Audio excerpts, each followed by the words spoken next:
Eski polis şefi tutuklandı. Doğu Türkistan Enformasyon Merkezi'nin Doğu Türkistan'dan aldığı son bilgiye göre, emekli eski Kaşgar Kamu Güvenliği Bürosu şefi Haşim Hacı, Çin yönetimi tarafından tutuklandı.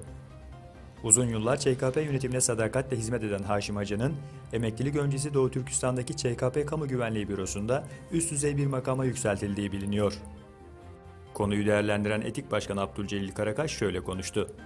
Çin işgal güçleri Doğu Türkistan'da daha önce kendisine muhali olan Uygurları, kendisine köpeklik yapan Uygur münafıkların eliyle cezalandırdı. Şimdi ise ÇKP'ye sadakatini göstermek için gözlerini kırpmadan kendi halkının kanını döken hainleri bile sadece Uygur oldukları için cezalandırıyor. Tarih boyunca halka ihanet edenler ihanetinin bedelini ağır ödemişlerdir. Çin zulmüne hizmet eden Uygurları bir an önce sonu belli olmayan bu yoldan geri çekilmeye çağırıyoruz. Çin'den ABD ve Almanya'ya sert tepki.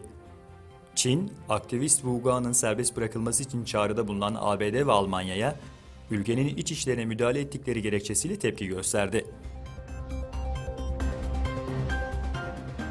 ABD Başkanı Donald Trump, Çin'in Kuzey Kore'ye petrol girişine izin verdiğini iddia ederek suçüstü yakalandığınız ifadesini kullandı.